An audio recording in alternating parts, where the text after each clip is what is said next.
So I'm going to have to take its word for it. Okay, hello everybody. Hello everyone in Facebook and Facebook land or wherever you're going to be watching us from. I'm Mitzi Szereto again. Yes, again, nothing kills me off, knock wood. And I'm here today to talk about my current book release, The Best New True Crime Stories, Small Towns. And I am joined from the UK by Mark Friars. Hi, Mark. Hello, you all right? How are you doing out there in the UK today? Okay, yeah, not too bad. We've got some lovely weather here. Oh, nice, nice. Yeah, I'm hoping, I'm kind of crossing my fingers here because it's been raining and there's some sort of high wind warnings coming up for the weather report. So I'm thinking, oh, we better not like lose this in the middle. Oh, well, I don't want to scare you. We have had some outages this week, but hopefully we'll be all right. Yeah, but we've had some outages too. I mean, I'm currently in the Pacific Northwest, so I don't know if we've been affected by outages south of us with all the wildfires and whatnot. It's just like it's all go, everything's happening. Yeah. So anyways, I'm so happy to have you on because you were actually in the not just the Best New True Crime Stories Small Towns, but you were also in the Best New True Crime Stories Serial Killers, and we didn't get a chance to chat back then, and we will kind of squeeze that in after we talk about the Small Towns book. So actually, tell us a bit about your background. From your bios, you've actually done a lot of research and worked with some true crime documentary television series.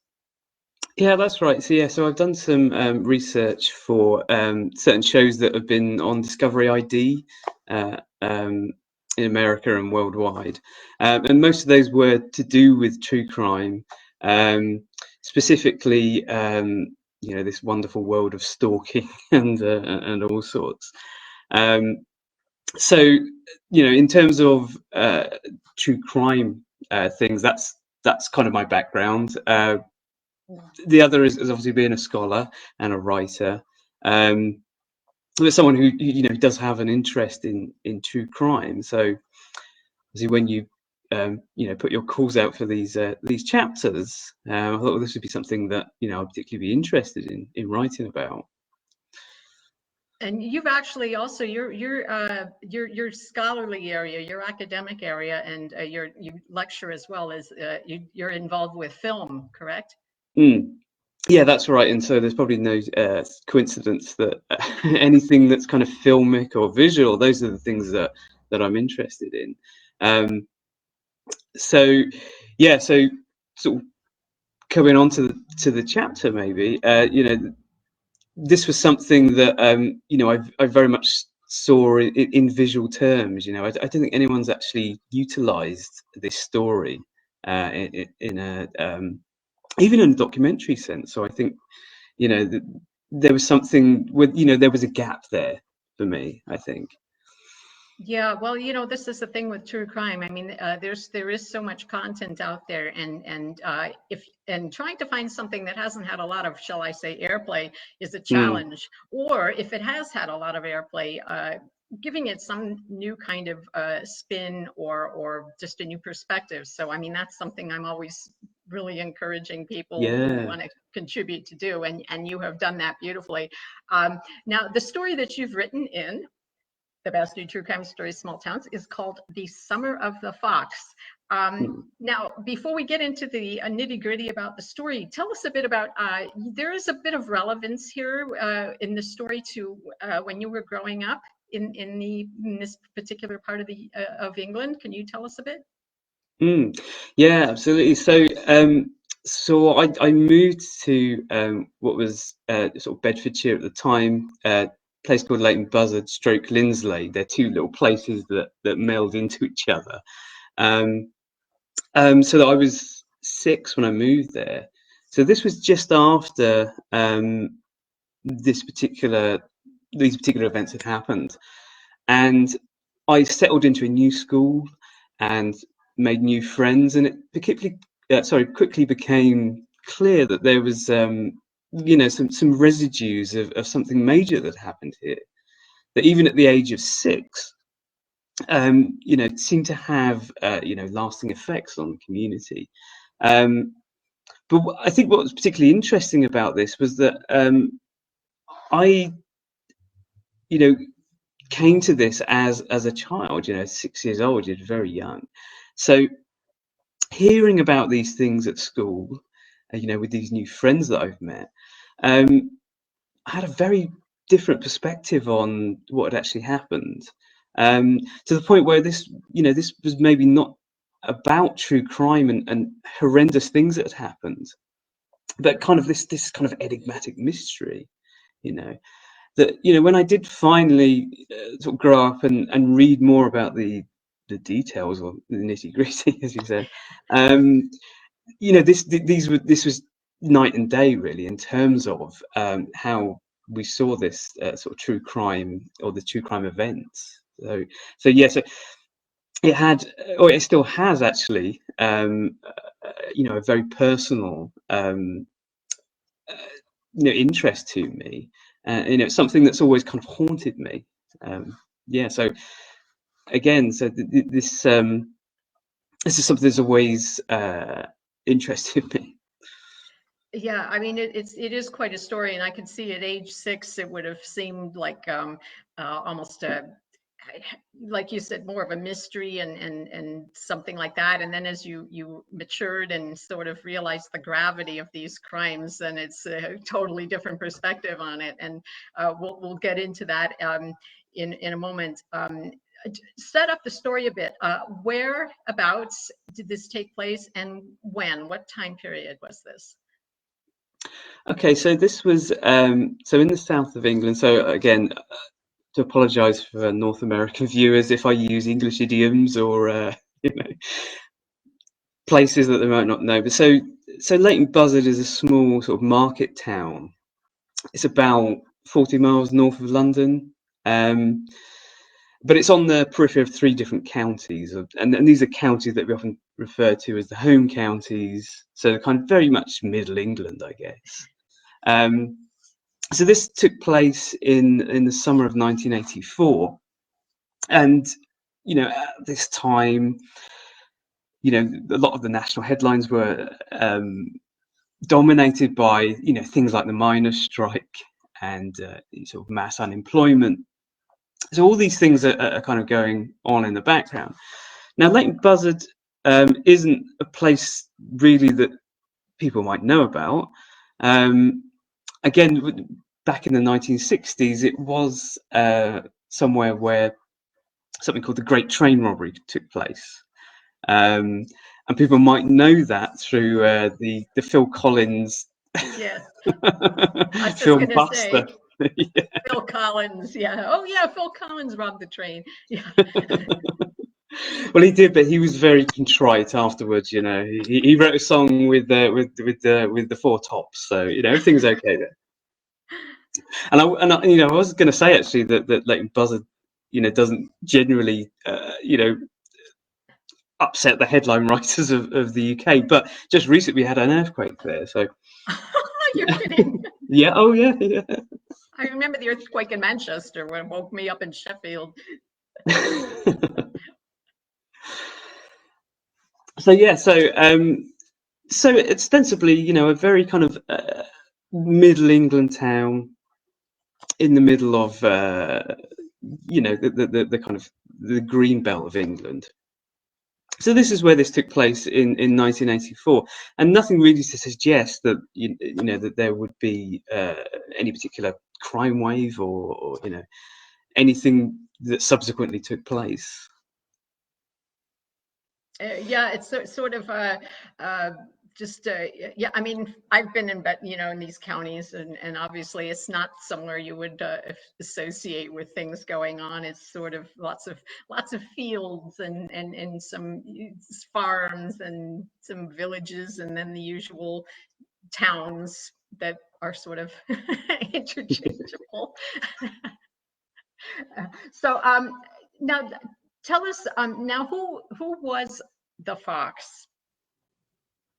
Okay, the fox. And I should also say that going back to sort of the childhood thing and my experience of that, the fox, for years I always thought, and many of us did, that the this sobriquet, the Fox, this nickname, came because this particular criminal was particularly sly and devious. Yes. Yeah. Actually, and again, when I found out the truth, it was far more sinister than that. Yes. He was nicknamed the Fox, and this was by the newspapers, obviously not by the police, because what he would do is go into homes. He would often commit crimes or be in the middle of committing crimes, and make himself very much at home, to the point where he would actually build a little den. So he would string up sheets and things around the TV set, and watch sometimes pornographic videos. And the reason why he did that was so people couldn't see the glow from the TV. So he'd build himself this little den, and that's why he was called the Fox. Okay, not just because he was, which he actually obviously was, kind of difficult to catch criminal. Yes. Yeah, I mean, he was sly enough to keep at this for quite some time, which is not great. So tell us a bit, and so now for viewers, this particular story is not involving murder as we tend to find predominantly. The Fox was a rapist, correct? And a serial rapist. Yeah, that's right. And I think, the fact that he didn't actually commit murder, he may well have done if he'd been allowed to continue with his crime spree. But his trajectory was that he was a petty criminal. He would break into houses. He would, steal things, sometimes make himself at home.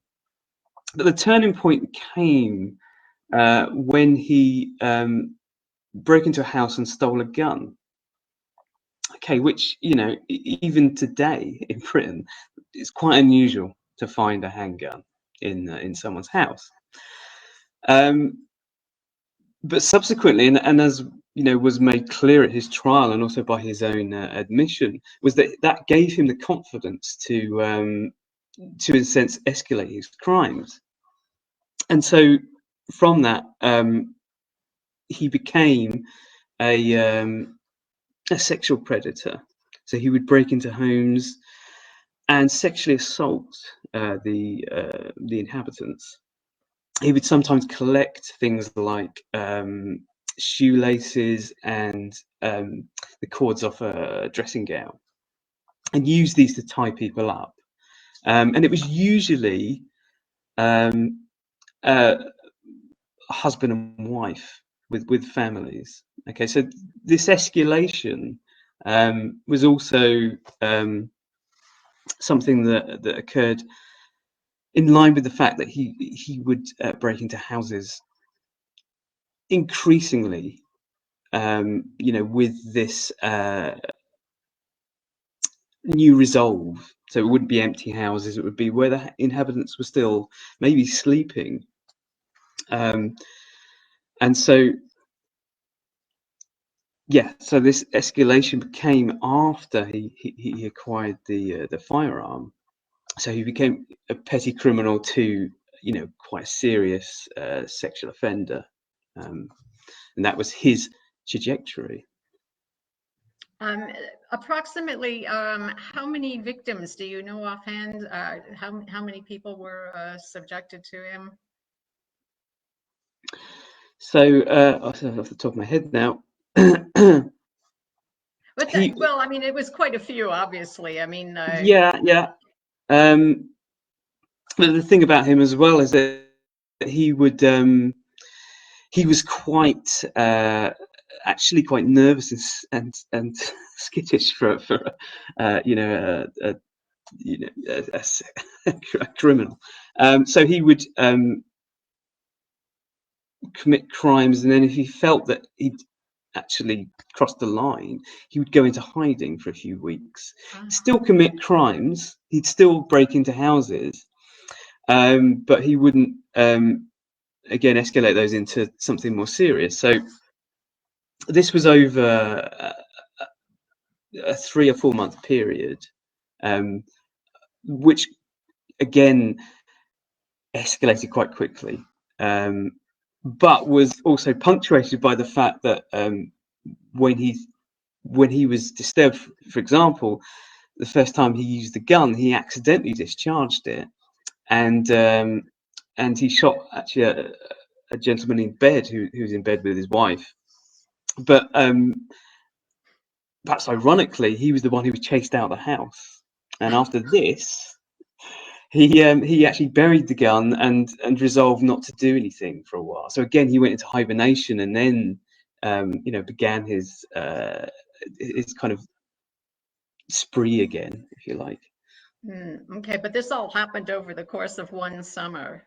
Yeah. I mean, as far as give us a bit of insight into his character. I mean, I mean, there is quite a bit that you address in this story, but I mean, obviously, we've got the gun business, and there was a quote in there where he said, where was that? The gun is king, which I think is a really significant thing to say, because we see that wherever, whatever country there is, it seems the minute a criminal has a gun, there is that they have crossed a line, and it does give them this courage to just do what they want to whomever they want. And it's a good argument about the fact that we have too many guns out there in the wrong. Well, absolutely. Absolutely, because like I say, for him to have burgled a house and found a gun, is actually quite unusual. Even sort of Leighton Buzzard, which it was quite an agricultural community. So I think there was a shotgun or a place in town when I was a kid that sold shotguns, as in sort of air rifles and those you'd expect farmers to have. But outside of that, it was very unusual. And as you say, it almost stands as a test case for that. Well, we don't have guns, and then when this particular criminal, who by his own admission, gained a certain amount of self credibility, I think, by having this gun, suggests that maybe there's a case there for the fact that they aren't readily available. Yeah. Now the thing about the thing about Malcolm Fairley, who was who turns out this was the guy this was the fox. A lot of his victims suggest that he was very softly spoken, and he had a northern accent. It turned out he was from Sunderland, so that would have been quite obvious to people in Leighton Buzzard, Linslade. But again, James, kind of on the periphery of society as well. He gained access to places at times when people weren't around, or again, as his crimes escalated, in scenarios in which he could suddenly become more robust and have this self-esteem or self or this power over people that previously was was lacking in his life. And at his trial as well, it was there was a suggestion that that he was he had little schooling, and he was I think they tried to claim that he was illiterate. But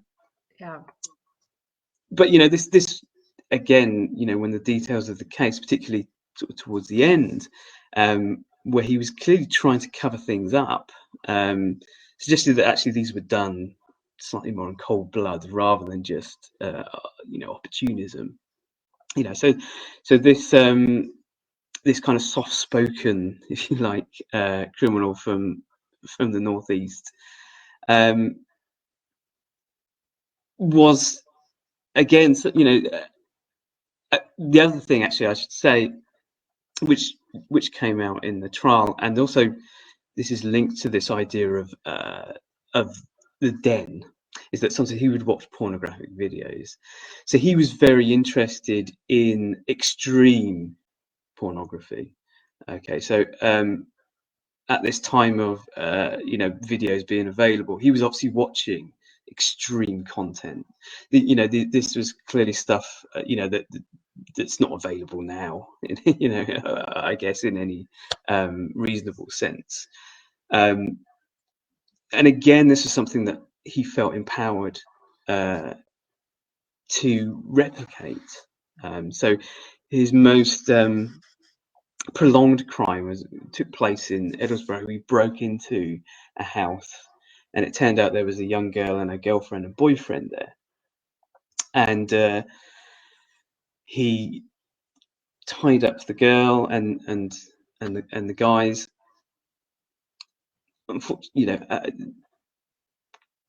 Committed horrible acts on the girl, but then tried to goad the guys into doing it, and then making them watch some of this extreme content. So there's kind of a mixture of, if you like, porn and guns that certainly helped to precipitate the more extreme side of his personality, which by all accounts was every day. Again, we hear this a lot about serial killers and other kind of extreme criminals. So it's interesting that that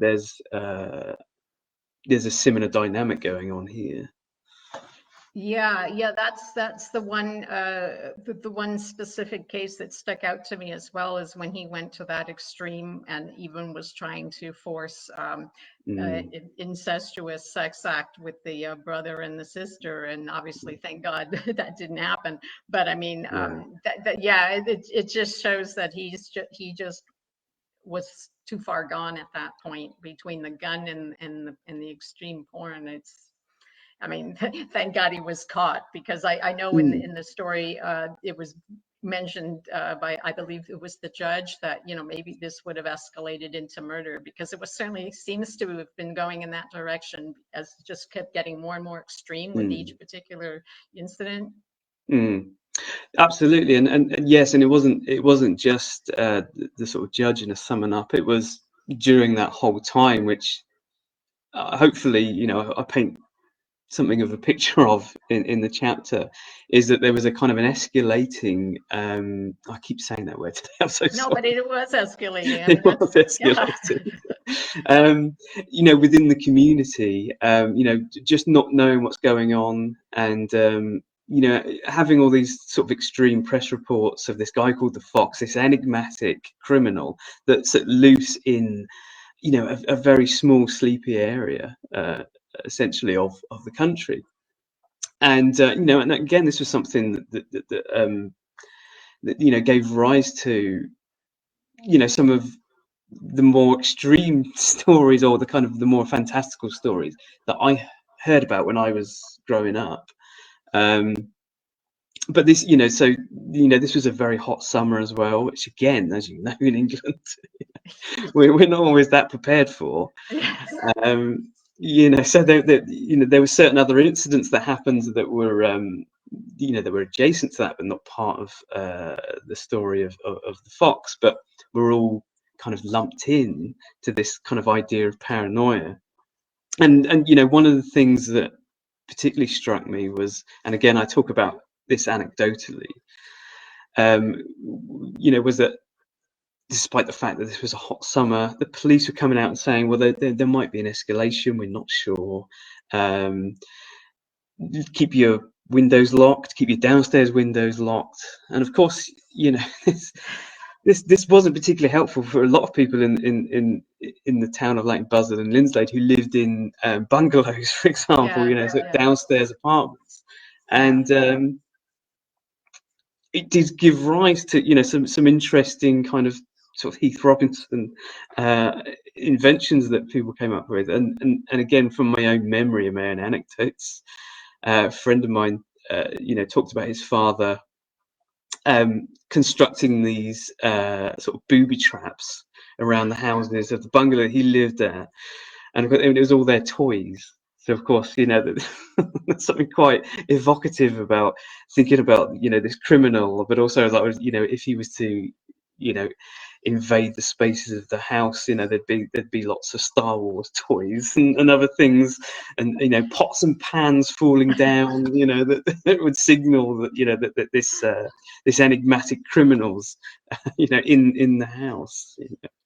Yeah, that was such a, you mentioned earlier about when you write, you have this almost this cinematic viewpoint, and that is just one of the pieces in the story that stuck out, is all with the little toys and just everything ready to come and alarm everyone in the house that someone's violated their window or come through or whatnot. I mean, there's quite a bit about how, I mean, the whole this whole region was, everybody was pretty much in terror. Everybody was just expecting things to happen at any moment, because obviously Fairley was making the rounds in several counties. It wasn't even like he was sticking to one area. He was moving about. Yeah, and sometimes in the space of one evening. So even though he would sort of go into a fallow period, he'd sort of lay dormant for a while. There'd be times where he'd be disturbed, in one sort of nocturnal escapade, and then he'd cross across fields to the next village and commit another crime in the same evening. So. And the other thing is that he would apparently survey. I mean, this again, talking about cinematic, and thinking about this, the whole kind of environment as being something that was under surveillance and under this kind of sort of existential threat. He would stand on Ivanhoe Beacon and look across towns and villages that made up the region, and try to pick out houses that had their lights off, so there's something again very evocative about that, and very cinematic, even though obviously it's obviously horrendous. Yeah. Well, I mean, he was very calculated, and as you mentioned earlier about the so-called illiteracy, I mean, they blew that right out of the water in the court. I mean, his defense was trying to claim it was maybe he was a simpleton and he didn't know what he was doing, and clearly this guy was quite skilled at what he was doing. Yeah, and quite calculated as well. I think he would quickly panic if things didn't go right, but there's no doubt that there was a pure calculation, almost scientific in the way that he approached these things. Which made it even more terrifying, I guess. Yeah. There you mentioned in the story, which I was almost in a way comical, that normal everyday burglars were kind of like cutting back on their careers because they were worried about being possibly caught, and they're going to be thinking that they're responsible for the rapes. Yeah, absolutely. So yeah, it was. I mean, the crime rate actually went down significantly, and this was due to the fact that just the huge police presence at the time. There was a number of undercover officers, working in the region. So this was obviously very off-putting to the everyday criminal, but actually not to Fairley himself, who did actually, talking about this idea of the fox, did actually manage to evade, this huge police presence on several occasions. So he certainly, had the ability to do that. Yeah. I mean, it is just sly as a fox, but also skittish as a fox. It was kind of two different characteristics of this fox. There was one bit in the story which, again, it's hard to find something comical in such heinous crimes, but it was comical. Is you mentioned that at one particular home he was in, he went and made himself a cup of tea. Yeah, again, and this was all linked to this fact that he would make himself at home in these dens. And it's interesting to to consider the fact that actually he was married with children, Mm. and his wife and child were so far away that he would come down to south of England to do essentially part-time jobs, labouring on farms, etc. Um, and yeah, so in these houses, he would make himself at home. He'd take food from the fridge and from the cupboards, and yeah, on a few occasions, make himself a cup of tea. Which again, gives it gives it, kind of it undercuts the gravity of the situation, doesn't it? Yeah, yeah, yeah. I mean, you normally would think if someone's going in to commit a crime, they just do their thing and they get the hell out. But he's like hanging out, watching telly and drinking tea Yeah. and having snacks, and it's insane, really. Which kind of makes you wonder. Was there something? You know, was this something that made him feel at home? He had a home and he had a family, but this wasn't enough for him. Yeah. He wanted to do it under subterfuge. He wanted to do it kind of on someone else's watch, if you see what what I Yeah. mean. So, I don't know. I suppose it's the ultimate violation. You violate people physically, and mm, you also violate their home by really acting as if you live there and going in their things, and yeah, you know, yeah, so it's absolutely, double. Yeah.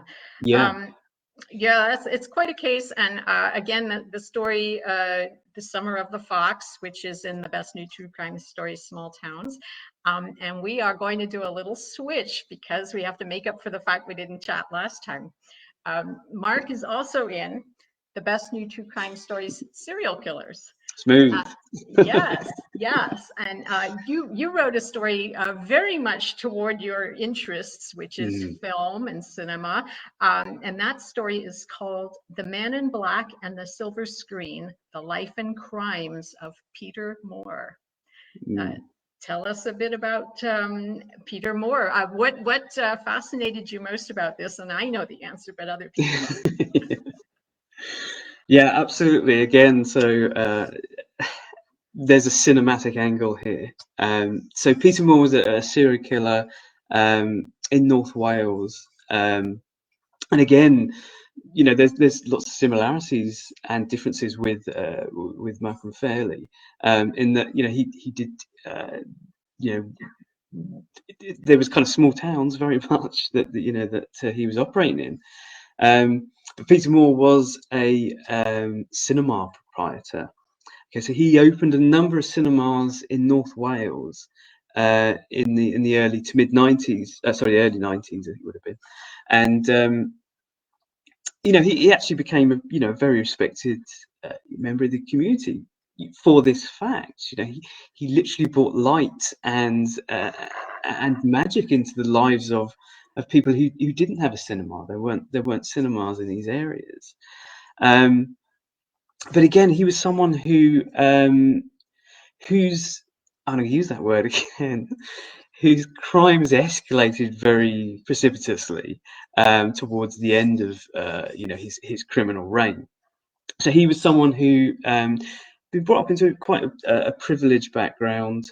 Um, his home life was kind of interesting in that his father was supposedly very abusive towards him, but his mother very doting, and likewise him very doting on his mother. Um, and then when she died, he turned something that was almost I don't know why I use the right words. I want to say hobby. He was someone who basically for years had been involved in crimes of a very serious, violent, and sexual nature, but hadn't actually turned to murder until after his mother died. Um, so for a number of years, he was terrorizing, particularly those in the gay community in North Wales. And he would take part in very sadistic, sadomasochistic sex acts, which again, ultimately resulted in murder, into a murder spree that lasted several months in 1995. So his crimes went from a very long gestation period of very serious sexual crimes, undetected, partially because, again, he was involved in communities maybe on the periphery of society, and again, people who were on the periphery of society, so perhaps gay men who didn't want people to know they're gay, drifters, etc., and also itinerant workers. So again, in the similar way to the Fox, he was someone whose crimes did sort of gradually evolve, but also who's someone who was quite sadistic to start with, and he didn't need, for example, the gun as something to embolden him. He was very much involved in sadistic sex crimes. Very much enjoyed this for years. Yeah, so I was going to say, you mentioned as well in the story that after the fact they found he had like Nazi paraphernalia as well that he collected as an enjoyment thing. Yeah. So one of the reasons he was called the Man in Black, some of this came out of the trial because he used to dress in black. He used to, he was quite a tall, thin guy who would have stood out. Sort of in North Wales, probably, someone who had a very specific stylistic, choice, but also as well that that there were reports in the gay community and elsewhere for years that there was a mysterious man in black who would assault people, who would stand in the shadows and come out. Sorry, I've lost my train of thought there. Yes. Well, I know that the whole point with Peter Moore was his fascination with films. He sort of almost saw himself as one of the villains in one of the horror franchises, correct?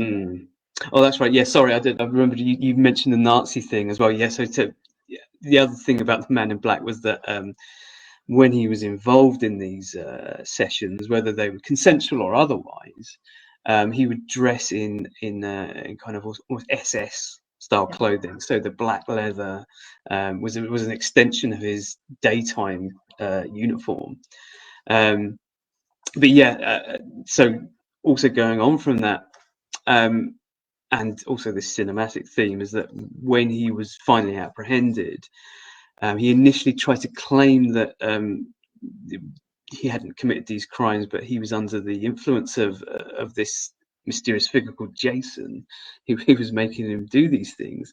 And of course, this was something that he got from the Friday the 13th film franchise. So again, this mixing of film and fantasy, helped to create this quite, again, a kind of enigmatic character, but someone who, again, in comparison to Malcolm Fairley, again, who took his punishment as something that he needed. For example, he said, "Oh, I need to be stopped. Thank God you stopped me." Whereas Peter Moore was someone who, during the trial, kind of acted like a Hollywood star, and it was another kick in the teeth for these poor victims who had to go and testify in court and look directly at this guy who was basically making this a platform for his own ego. And even after he was convicted and incarcerated, to this day he still tries to get into the public spotlight by trying to trying to overturn his sentence, which is obviously the main thing, but other things, trying to sue his ex-business partners, etc. So he's someone who falls much more into that kind of serial killer pathology of the narcissist, who doesn't really see that he's done anything wrong. So sort of that's reminding me a bit of also of Ted Bundy, and he almost became this rock star persona coming into the court every day, and he had his groupies that were there in the audience, and Then and the Manson trial as well, that was something of a circus, wasn't it? It was all about the visual and shaving the hair and doing all these these stunts basically to gain some sort of traction in the media. It was very, very much a media circus, but it was very much of particularly Manson's own instigation, I think. Yeah, so it's playing up to the audience, playing up to the cameras, that sort of thing. I mean, you have, like you mentioned, as obviously Peter Moore and his the way he outfitted himself and just was almost like this almost the rock star of these little towns in Wales, and but you mentioned there's this thing that sticks in my mind again, one of your cinematic literary devices of the young lad who was on his way to the loo and ran into Peter Moore, and it was just like this creepy thing that he's blocking him from passing. Yeah, absolutely. So this incident recounted by someone who didn't realize who he was, and until years later. So he was someone who would, because the thing is, these cinemas that he opened, although they were quite welcome, they still struggled. But of course, one of the things that was useful was the Saturday matinee. This tradition of dropping your kids off on a Saturday so that the parents could do the shopping. Right. Okay. So he had a certain amount of trust. But this particular incident, I think, took place when basically these cinemas were, it was a one-man show. He was at the the kiosk at the beginning serving sodas, went up to the projection, whatever else. It was just him, and there would only be a handful of people in the cinemas, at certain times, and and this is where this particular anecdote took place. So so clearly he knew the power that he had, and also there's trust and responsibility. But by blocking this child off had gone to the toilet when he was probably meant to be attending to the projector, it makes it even creepier.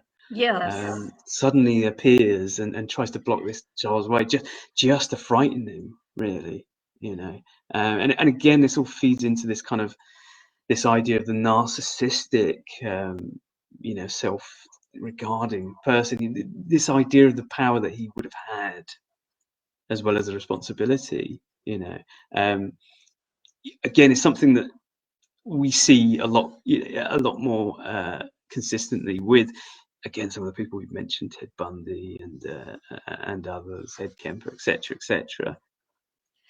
Well, it almost sounds like because he sort of was claiming this Jason was manipulating him to do things, but it almost sounds as if he thought he was perhaps Jason or one of these other characters from these slasher horror franchises. Yeah, and I think with his activities, over the years in these particularly extreme sort of sexual sessions that he had, that idea of the power that he could wield obviously became quite natural to him, and again fed this ego of power and dominance and narcissism that he could obviously wield within those situations, but then obviously wished to extend it out of that. So again, it seems like that was something that that kind of grew in him, and became even more sinister, and etc. And again, if this was someone who'd been allowed to continue doing what he was doing, who knows, where that would ultimately have led, you know. Well, he still did quite a bit of damage in the amount of time he was out there. I mean, the brutality of the crimes, and he primarily preyed on homosexual men, correct? Well, yes. In terms of, if you like, the actual murders that he committed, and also yes, you know, in his extracurricular activities, in these sex sessions that he used to hold in the house, you know, that him and his mother used to live in. But it wasn't actually exclusively that. What he would also do, as it came out after his trial and sentencing, was that he would actually attack men in general, straight men, who'd been to the pub, who'd been to the public house, had a few drinks. This was something he didn't like because his father drank. Yes, Okay, so yes. there's a kind of pathological thing there. But he would wait again till people were kind of slightly incapacitated, walking home, and he used to attack them, usually from behind, unawares. And there's a horrendous incident of one individual in particular that he attacked so virulently that they basically had to be hospitalized the rest of their life. So these weren't necessarily gay men or part of the homosexual community in North Wales at the time, which obviously, again, at the time was something that was you know, somewhat taboo.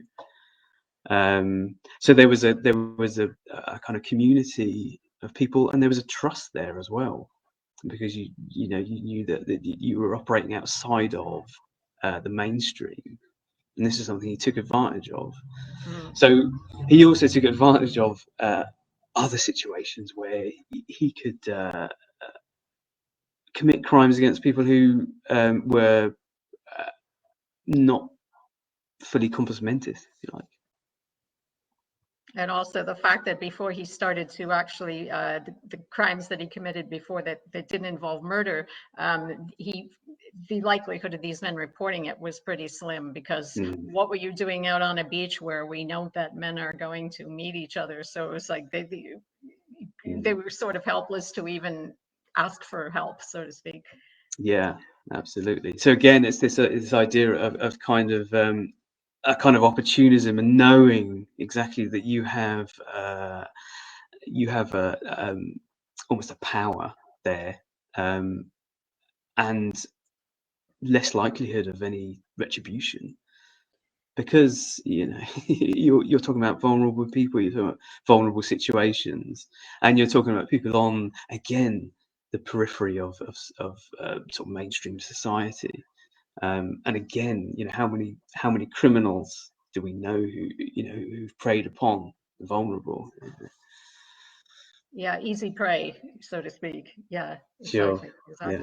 exactly. Yeah, well, I mean, that's just quite a case. Is Peter Morse still around? Is he still alive?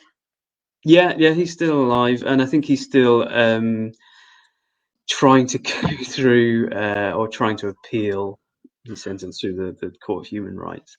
But I think there's very little chance of that happening. Yes, I remember. Yes, you mentioned that in the story. He went to the European Court to claim this was. Yeah, and you know, he's not the first famous serial killer to do that either. I think Ian Brady was one of the most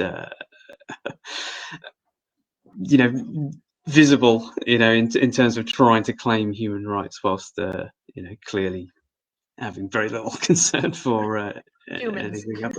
Yeah, absolutely. Yeah. Oh man. The interesting thing, just on that subject, going back to Malcolm Farley, very little is known about him in prison, and I think, again, because he accepted his fate, as far as we know, and certainly in relation to other criminals, he did try to appeal his sentence, but there's a possibility he could be out possibly even now. I don't know. Oh, I don't know. I mean, that is, has he had any type of so-called rehabilitation and psychiatric counseling? And I mean, it's not like, I mean, if he's out, I mean, what's changed? Well, no, but I mean, if he was in prison and did sign up for those conditions that are part of parole, and did go for psychiatric training, and these things aren't public knowledge as far as I know, certainly in his case. So if he fulfilled those conditions, he could potentially be released under an assumed name. Oh, like they did with the Bulger The boys, but Bulger those were kids, children. yeah. They were Yeah. underage, so obviously, but Farley's not underage. No. So, Yeah. yeah. So I'll leave you with that terrifying thought. Yeah, that's not something to you don't want to go to bed at night thinking about that. No. Yeah, and then releasing him in a different part of the country, most likely as well. Is his wife still married to him? Well, yeah. Again, I don't know that. I don't know. She I don't think. I think she was obviously protected during the trial, so we didn't know her name. Which again, I think is possibly a sign of the times as well, because if you think about the Soham murders, for example, and everything that happened sort of in the 90s, 2000 onwards, there seems to be less anonymity, for those who were connected to those crimes, even though they had nothing to do with them, essentially. But yeah, we as far as I know, we don't know anything about his wife and children. Yeah. So, yeah, I don't envy her regardless. That's just well, no, I mean, can't imagine this man you're married to and you find out, and this is not the first time we've had cases like this where the spouse apparently knew nothing and suspected nothing. No, I mean, was it that the BTK killer, I think, wasn't it? Is a famous example of someone who just lived a very normal life. So yeah, and I think this is possibly why we have, and myself included, and I'm sure yourself, we have such fascination with these things, is because societal monsters used to be, something that was quite fantastic. We went from the gothic horrors of Frankenstein and Dracula to people who lived next door to you, and lived an everyday life. And I think, this, one of the reasons why we continue to be fascinated by these particular extreme criminals. Yeah, the fact is that it is often the guy next door, the girl next door, and that makes it all the more scary. Since it's not like somebody who looks like, hi, serial killer sign flashing above the head, Yeah. Arrow pointing, serial killer.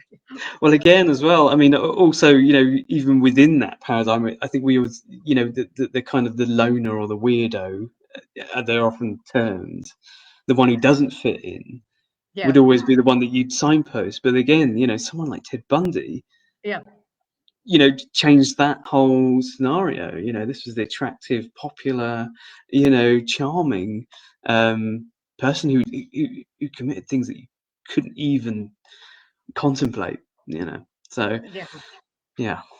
You just don't know who anyone is these days. Or even, well, and not even these days. These were some decades ago. Sure. Well, in closing, so what do you have anything you're working on right now that you'd like to mention, or something you're excited about that you're pursuing? Well, do you know, actually, I was going to speak to you privately about your next upcoming thing, so I will do that, but I won't do that now. No, I'm currently working on lots of boring academic things, so I don't think that'll interest your audience. Oh well, your alter ego life, your other hat. Yeah. Yeah.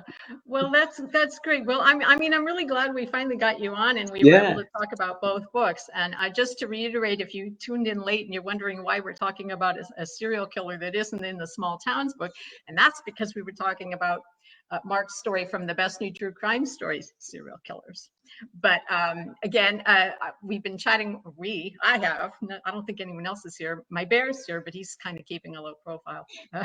But we've been. I think my cat's somewhere around as well. Yeah, I don't know. It's all like with this hysteria is sort of taking hold. But I've been chatting with Mark Friars from the UK, and he is also in the best new true crime stories, Small Towns, and his story is The Summer of the Fox. So thanks so much, Mark. I'm so glad you were able to finally join me. Yeah, thank you. I was finding it nice to actually meet you and talk to you.